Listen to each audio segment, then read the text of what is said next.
Meditations for Every Day in the Year by Bishop Richard Challoner. July 19th. On the Coming of the Judge. Consider first that the dead being risen shall immediately be assembled together from all places to meet the Judge, and this, as 'tis thought, near Jerusalem, in the sight of Mount Olivet and of Mount Calvary, where our Lord heretofore shed his blood for our redemption. Oh, what a sight will it be to behold our redemption!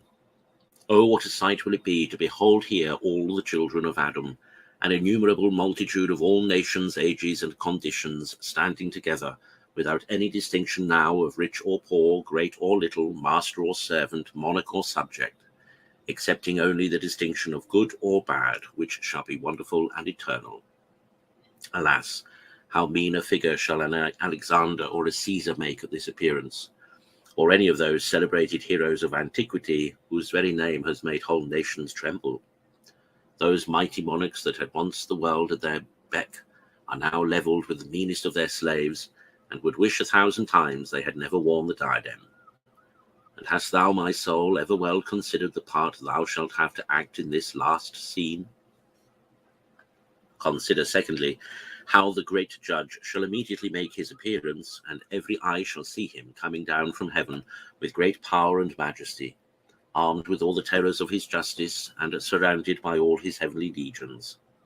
Oh, how different from his first coming shall this his second appearance be!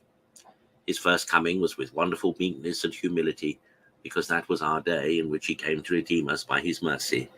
But at his second coming it will be his day, in which his justice will revenge upon sinful man the cause of his injured mercy, with a final vengeance once for all.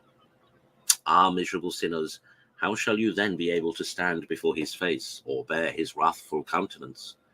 How shall you then wish to hide your guilty heads, even in the lowest hell, rather than to endure his dreadful appearance?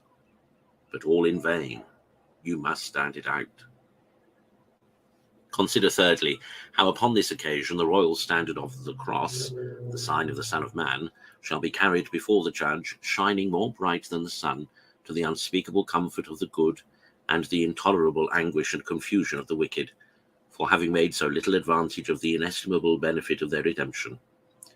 Here they shall plainly see what their God has suffered for their salvation, and how great has been his love for them, that boundless and unparalleled love which brought him down from his throne of glory and nailed him to the cross. Oh, how shall they now condemn their past obstinacy and sin, with all their blindness and ingratitude?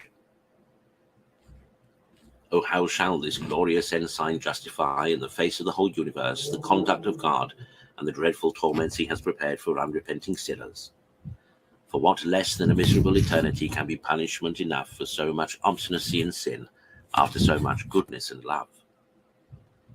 Conclude to take care, whilst thou hast time, to make a proper provision for this great appearance, by turning now to God with thy whole heart, and embracing a penitential life. For why should thou go on any longer adding daily sin to sin, and treasuring up to thyself wrath against this day of wrath?